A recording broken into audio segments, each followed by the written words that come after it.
Good morning, GGC. How are we all today? It's Thursday morning, and I hope everyone is absolutely fantastic today.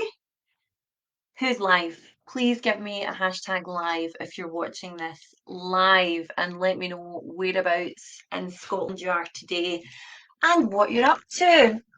And if you're watching this on the replay, please give me a hashtag replay and also let me know whereabouts you are in Scotland and what you are up to. So, full disclosure, I have a bit of a sore throat this morning, so I will be drinking lots of water, and I do sound a bit like Phoebe from Friends when she had her cold, but that's fine. We'll muddle along. We'll be fine. So, my name, excuse me, my name is Claire Innes, and I'm the founder of the Fertility Mentor. Here at the Fertility Mentor, we help women to get pregnant and stay pregnant, even if they've been told that they can't. So I am not a doctor, I am not medically qualified, I am a nutritionist, personal trainer, behavioural change expert by trade. And what that does mean is that I have time to spend with my clients to help them actually understand why certain things are happening and then help them make changes and check that they are doing it and give them a big pat on the back if they are and give them an ass kicking if they need it if they aren't, or actually just spend some time to get them where they need to be. So today we're going to be talking about some of the hormones that are relevant in a fertility journey. Some of them you will have heard of, and some of this you will know already. But there's so much that we're about to talk about here that you probably will think to yourself, I had no idea that had anything to do with fertility. And my big thing here, my tagline for the Fertility Mentor is no bullshit, just science. So I'm looking to democratize fertility, make this information available to everyone so that even if you can't afford IVF or if your doctor isn't playing ball, you're still able to take some form of control back and make some changes. I will ask that you join along here. So if you agree, if you disagree, if you have any questions, that's why I'm here. So please do join in, talk along. Let's make this as interactive as possible. Okay. Disclaimer once again, I am not a doctor, I am not a nurse. I have worked with over 300 women on a one-to-one basis, but what I'm talking about here is not medical advice. It might give you some ideas to go to your doctor and go from there, but this is not medical advice. Okay? So we're talking about a fertility journey here. And we know that it can feel like navigating a maze of emotions, hormones, pissing on sticks, unsolicited advice. But if we're armed with the right knowledge and if we have the right people around us, we are able to take charge of our hormonal health and boost our chances of conceiving. And I am so passionate about this because I've seen firsthand the power of understanding your body's unique rhythm and the transformations that can follow. And the best example I can give for this is when I worked with a woman who believed she was menopausal and knew she had PCOS and had stopped trying. But from looking after herself and understanding more about her hormones, zero prescriptions were involved at all. She was not pissing on sticks. She fell pregnant and she now has a 4-year-old little boy. So we're really here to help unravel these mysteries and talk about them in real life scenarios. So whether you are battling insulin resistance, I know we spoke a lot about PCOS recently, whether you're battling insulin resistance, whether you're overwhelmed by stress, let's dive into some empowering pregnancy tips. And I am always, always here to help. I'm going to talk towards the end of the session about my free resources and the way that I can be here for you. Okay? Let's get going.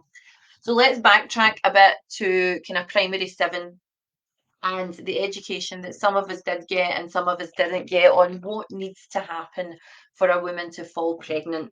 You will know this already, you might not, but this is quite key to understand before we move on to the actual hormones that are involved themselves. Okay, so the basics of the menstrual cycle are as follows. It is divided into several key phases, and each has a very specific role in preparing the body for a potential pregnancy. So the first phase is the follicular phase, and that occurs right after the period ends. And this is where the body prepares an egg for ovulation. Only one egg is ovulated at a time. The next part is ovulation, and that's marked by the release of a mature egg from the ovary. Hip, hip, hooray.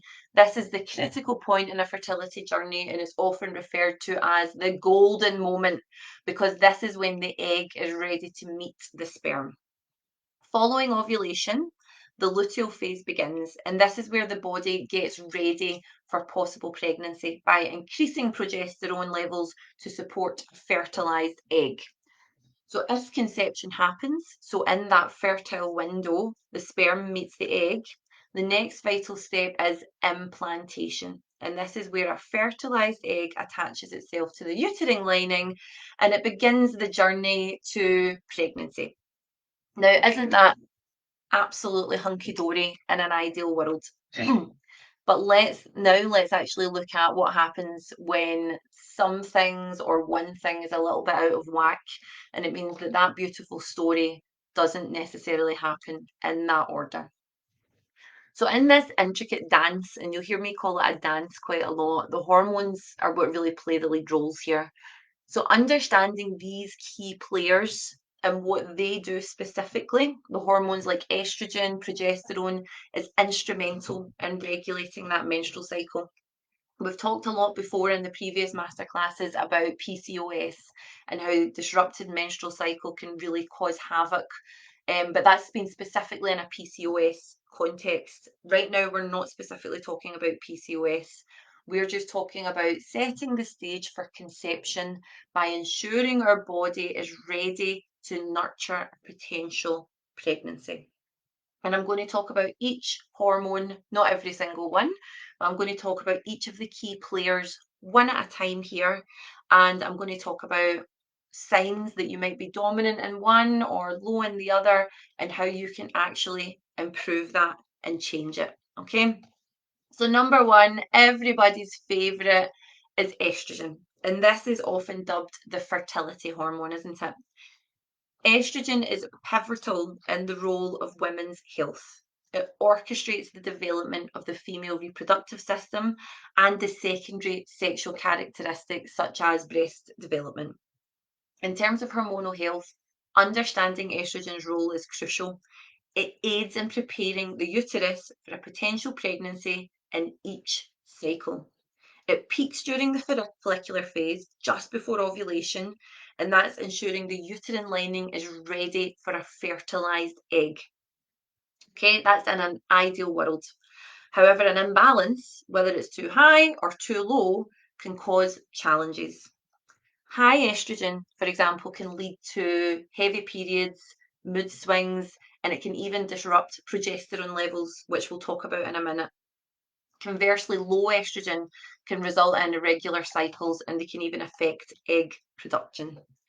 So, in a practical sense, if I think about the ladies that I work with, one of the most common causes of elevated estrogen is increased body fat. Okay. I speak to women every day who feel like they are being brushed off by their medical teams and told, come back, lose some weight, and then we'll talk. And that is so, so, so frustrating. But I thought I would take this opportunity just to touch briefly on the background of why BMI is mentioned so much. And for the most part, it is estrogen related. And to be absolutely clear here, I'm not talking about when you feel a wee bit fluffy after Christmas or after a holiday. That's unlikely to have any real effect. I'm more referring to when we're overweight by quite a bit and for quite a long time. Okay, so if we think about fat cells, also known as adipose tissue, these actually secrete oxygen. So a higher than optimal percentage of body fat can lead to increased estrogen levels. That in itself can disrupt ovulation and it can lead to menstrual cycle irregularities.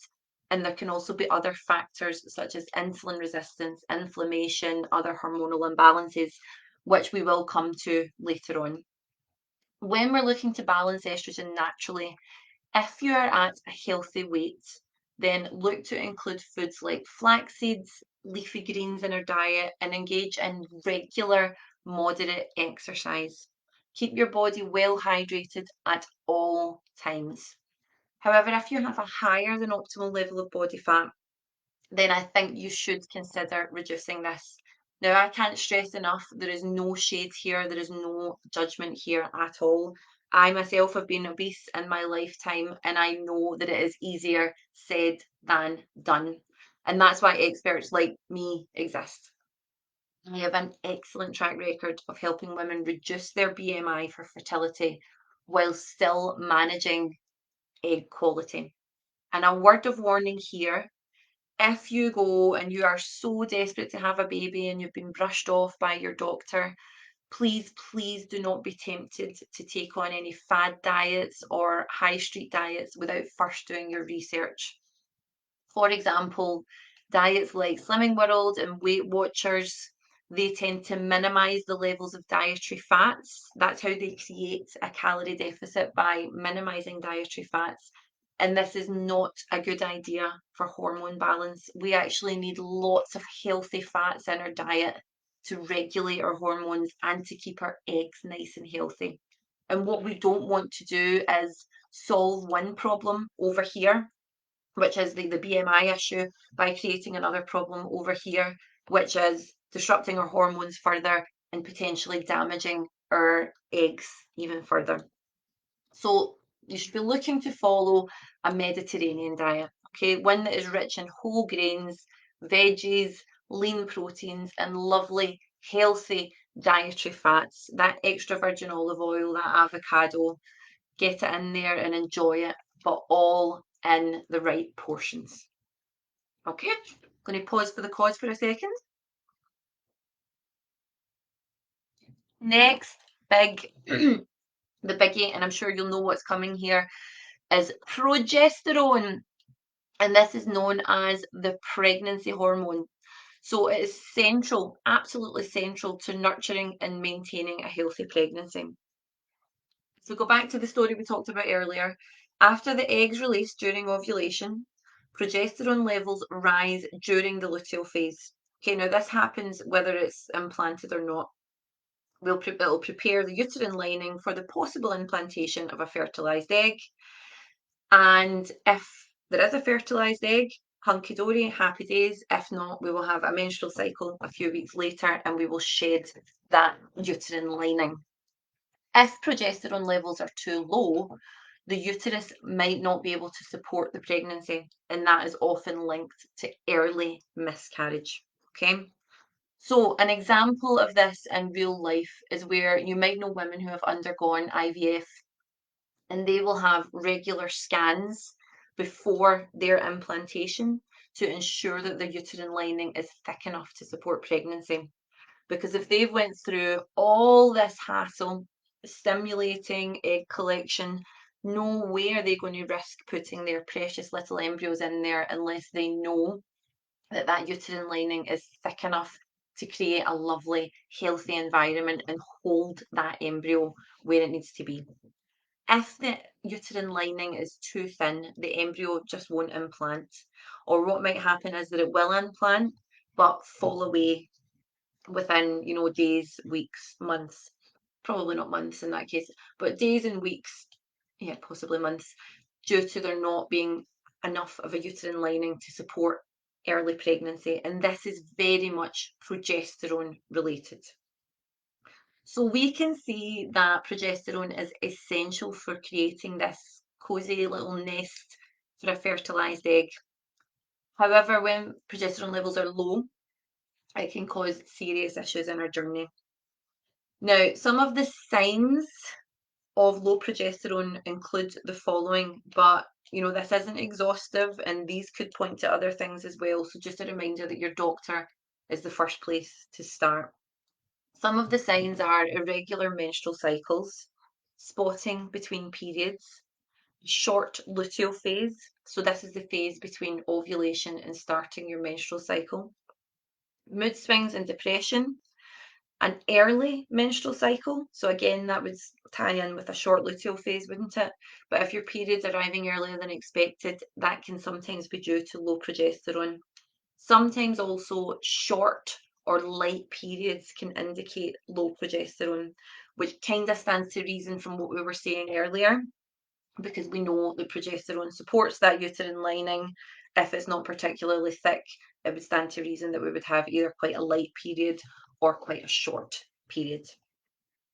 The gold standard here, of course, is to have your progesterone levels checked, ideally towards the end of your menstrual cycle, so days 21 to 28. And ideally, you do want those checked more than once, as isolated tests can be quite misleading. We're really looking for at least 2 sets of hormone tests to start building a picture.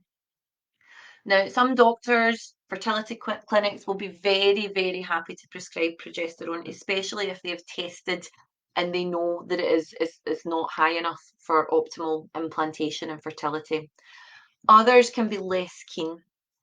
Now, again, this is not medical advice, but if you feel you're low on progesterone, I can encourage you enough to speak to your medical team and ask them to run the relevant tests. There are some supplements and seeds that have been shown to improve levels within a few months too, but this is really something that you should be speaking to your doctor or fertility clinic about. So you could consider maintaining a healthy sleep schedule. That is vital for managing progesterone. The body needs rest to keep hormone levels in balance. Incorporating relaxation techniques such as yoga, meditation, deep breathing, consuming foods rich in zinc like pumpkin seeds and beef, they can also aid in boosting progesterone naturally. Top tip though, if you are consuming beef, please ensure it is grass-fed, high quality beef, because we don't want you taking in any animal hormones that could cause another issue on its own. These sort of things can help to maintain a healthy uterine lining for the fertilized egg to implant and grow. Okay. Next big player we have here is insulin. Insulin is the blood sugar balancer. Now, before we go any further, for some reason I'm not getting any comments coming up on my phone, but let me just check. Sorry, I'm not getting any comments coming up on my page, but let me just check in case there's anything coming up on the phone. Sorry about the lift music, I just don't want to miss anyone out.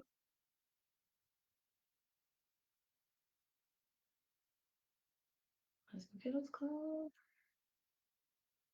Okay. We don't even appear to be live. That's me. Okay, so insulin. Insulin is primarily known for its role in regulating blood sugar. It plays a crucial role in women's hormonal health and fertility as well. So if you have heard of insulin before, it's probably because you know someone who has some form of diabetes or insulin resistance. But it is very relevant in a fertility journey, even if you don't. So let's back up a little bit and understand a bit more about insulin. When we consume carbohydrates, they are broken down into glucose and they enter our bloodstream. Now, if these carbohydrates are refined, like our favourite ones, white bread, sugary snacks, they cause a rapid spike in our blood glucose levels. When this happens, our body basically triggers a significant release of insulin. Okay? So the best example I can give you of this, and I can't tell this story without like using this example.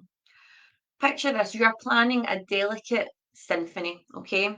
Each hormone is a musician. So you've got your pianist, you've got your strings, you've got your guitars. Each hormone is a musician and it's going to contribute to a beautiful performance. Insulin in this scenario, though, is the conductor. And that the conductor's job, of course, is to ensure that everything stays in perfect rhythm.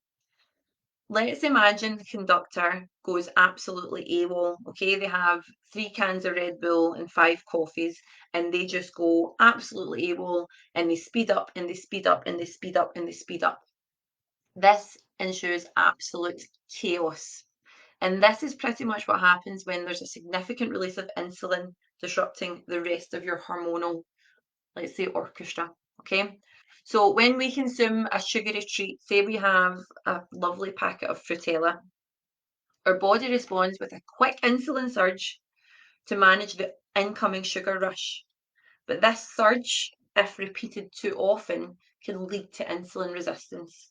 And this is basically where our cells stop responding to insulin's cues. They're just like, I'm done. I've had enough of this. It's like asking your orchestra to keep playing faster and faster and faster until they can't keep up. And they just go, right, forget this. I'm going home. It doesn't stop there though. Insulin doesn't work solo. Insulin's overactivity can throw off the entire hormonal balance, leading to issues with your menstrual cycle. So it's like that hyperactive conductor drowning out all the calming tunes of progesterone, estrogen, making it tricky for your body to actually know when to ovulate. This can be an absolute spanner in the works for your fertility journey, making it more crucial to keep that insulin in check. So remember, it's all about balance. And according to research, even slightly elevated blood sugar levels can reduce fertility by disrupting that hormonal balance necessary for ovulation. And therefore, managing insulin levels is crucial for women on their fertility journey. Let me stress, and I cannot stress this enough, the answer is not to eliminate carbs. Keto is not the answer. Atkins is not the answer. You will be exhausted. You will be knackered. Carbohydrates are your body's primary source of energy.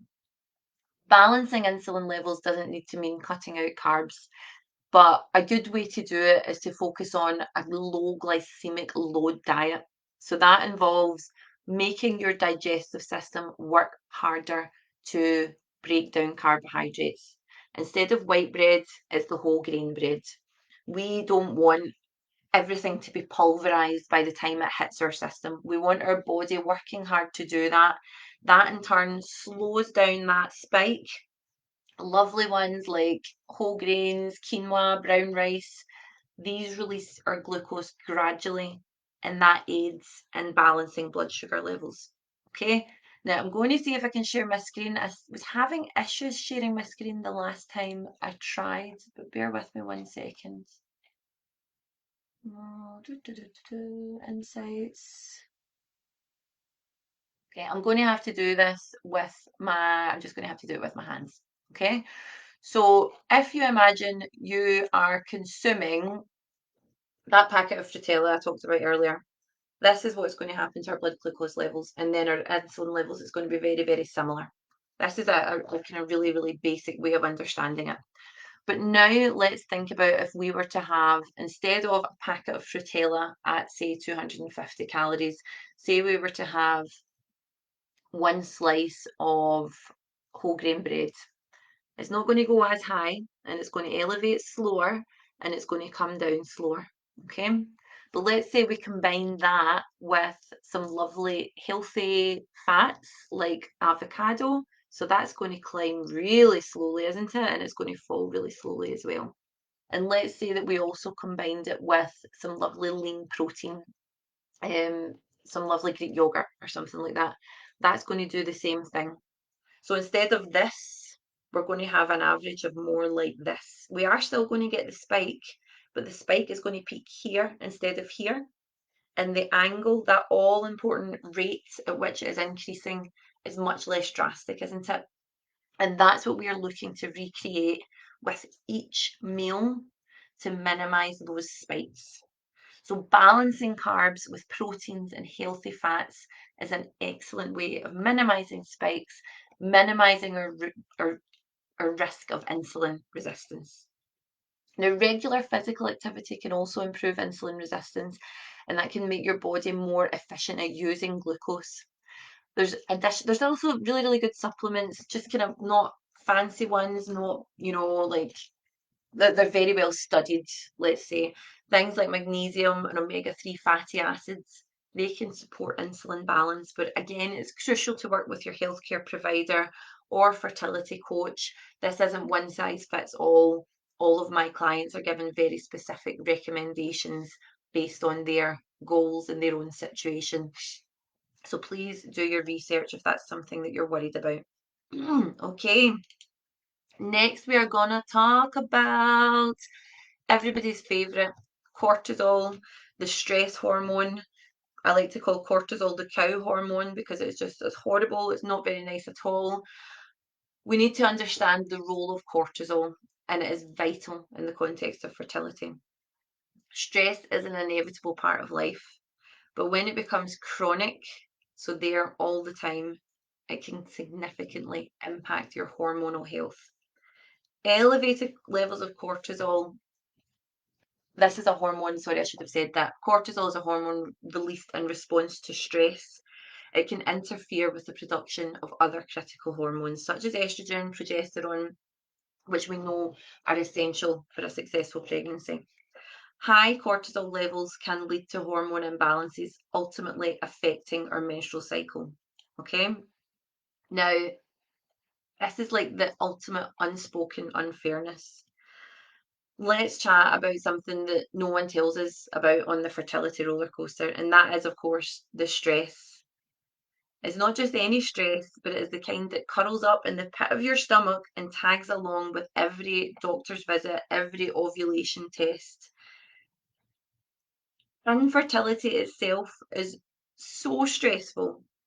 And then the kicker is, of course, that this stress can actually be making it even harder to conceive. It's just so unfair. It's literally like being handed a puzzle with missing pieces and being told to solve it. And every time you look up, someone keeps adding more pieces to the box. So there you are, trying to juggle your emotions while every well meaning friend and family member throws in their unsolicited advice. Oh, just relax. Only it was that simple. You would have your feet up, sipping a mocktail, counting ovulation days like an Olympic sport. It's just so frustrating, especially when you know relaxation isn't a magical cure all. Another one that I hear all the time is, oh, just go on holiday. The truth is, being told to just relax when you're on this journey isn't just irritating, it's actually quite dismissive. It overlooks all the complex hormone balancing that needs to happen and the biology that's at play. So we know we can't press a just relax button and make the stress go away, don't we? But in real life, what can we do? Well, we accept that it is bloody stressful. And instead of trying to ignore the stress, we get a plan in place to manage it. We eat 3 meals a day because skipping breakfast and just having coffee, which is something I see time and time again, is likely to make your cortisol imbalances even worse. We practice gratitude, we treat ourselves with kindness and grace, we exercise regularly, avoiding HIIT type workouts and sticking instead to resistance or moderate exercise. We remind ourselves every day that we are playing the long game for the ultimate prize, and we keep chipping away at looking after ourselves because we can't hate ourselves pregnant. To manage cortisol levels, we're looking at developing strategies for stress management. Engaging in regular mindfulness practices, yoga, meditation, deep breathing exercises, if that's your bag. If that's a total turn off for you, please don't try to do it. Find something else. That crucial 7 to 9 hours of quality sleep is so important as well. Sleep is crucial in managing stress. Regular physical activity, as I've said, it can really help in maintaining your cortisol levels. However, on the other side, over exercising can have the exact opposite effect and it can lead to a spike in cortisol. So, over at the Fertility Mentor headquarters, all of my clients get bespoke exercise programs designed by yours truly, an ex prenatal personal trainer many, many moons ago, and lover of all things exercise. And I have personal experience of this, not of infertility, but I absolutely credit regular exercise as one of the main things that got me out of a pit of depression and obesity 7 years ago after I had my son. It's not just watching your body change, it's not just feeling stronger, but it's feeling proud of yourself and feeling like I was taking control. Okay, because that's one of the main things that can really, really screw with our heads in a fertility journey, is that we're not in charge. But it doesn't mean that we can't do anything. Okay, so next we have the thyroid hormones, the unsung heroes of fertility and often overlooked. So the thyroid is a butterfly-shaped gland in your neck, and it works quite a bit of magic behind the scenes when it's doing what it's supposed to do. So these again, I'm going to use the conductor example. They influence our metabolism, energy levels, and even our reproductive system. If your thyroid is out of whack, it can throw your whole hormonal symphony into chaos. That means irregular menstrual cycles, here we go again, challenges with ovulation. And in simple terms, if your thyroid isn't doing its job properly, getting pregnant can be like trying to hit a moving target. Tricky and frustrating. So the two kind of biggies here are hypothyroidism and hyperthyroidism. Hypothyroidism is when your thyroid is in a bit of a slump, it's underactive. Symptoms of that include fatigue, weight gain, irregular periods. See all of these things that are coming up so regularly. This can lead to difficulties in ovulating regularly, and that translates, of course, to a lower chance of conception. And it's not ideal when you're on this baby making journey. The kind of flip side is hyperthyroidism, and this is when your thyroid is on overdrive. With this, you might experience the opposite. So, weight loss, anxiety, and more irregular cycles. Your body's in overdrive and it might not be focusing on preparing for pregnancy. The thyroid hormones play a role in regulating your menstrual cycle and your ovulation, and an imbalance here can really cause issues with these processes. Essentially, thyroid hormones are the gatekeepers to a balanced hormonal environment, ensuring everything runs smoothly in our reproductive system. So, what can we actually do about it? First thing that we should all be doing is having a blood test, visiting our doctor, visiting our GP. Thyroid can be tested fairly easily, it's quite a simple test. And then some strategies that you can do at home to support your thyroid health is eating a balanced diet, nutrient rich. That's going to really, really support your thyroid health. Iodine rich, especially things like seaweed and fish. Regular exercise, again, let's keep it moderate, but it's all about balance. So let's keep it moderate and regular. Keeping our stress levels in check, to see how all of this is, they're all touching on each other. And then medical guidance. So if you have an underactive or an overactive thyroid, then your GP should be able to prescribe you some medicine that will help you manage this. So knowledge is power, isn't it? There's obviously many, many, many, many more hormones that are involved here. But these are the key ones that I talk to my clients about on a daily basis. And these are the key ones that I help them manage through their nutrition, through minimizing, their exposure to harmful chemicals, which can very much disrupt their hormones, through their exercise, through their mindfulness, through living their life. So as we wrap up this session, can we please just take a moment to consider all of the similarities in managing the hormones that we've discussed and appreciate how pivotal overall health is to fertility? I am not a fan at all of the word holistic, but it very much does apply here. Whether it's estrogen, progesterone, insulin, cortisol, thyroid hormones, they all sing such a similar song when it comes to balance. They each do a very distinct thing, but they share a common thread, don't they? The need for a harmonious internal environment to increase our chances of conceiving. Each hormone's got its quirks, but they all respond beautifully to lifestyle tweaks. A balanced diet full of colourful, nutrient rich foods, regular but moderate exercise, enough protein. Western women do not get enough protein in my experience. Adequate sleep and effective stress management are your secret weapons. It's not just about one hormone in isolation. It's about orchestrating this symphony, here we go again, where they all play together in perfect tune. And by maintaining an overall healthy lifestyle, you're not just boosting fertility, you're nourishing your whole self. So think of it as setting the stage for your body to be its best, most fertile self. It's like the pre-trimester, trimester zero, and it does take 3 months to improve egg quality.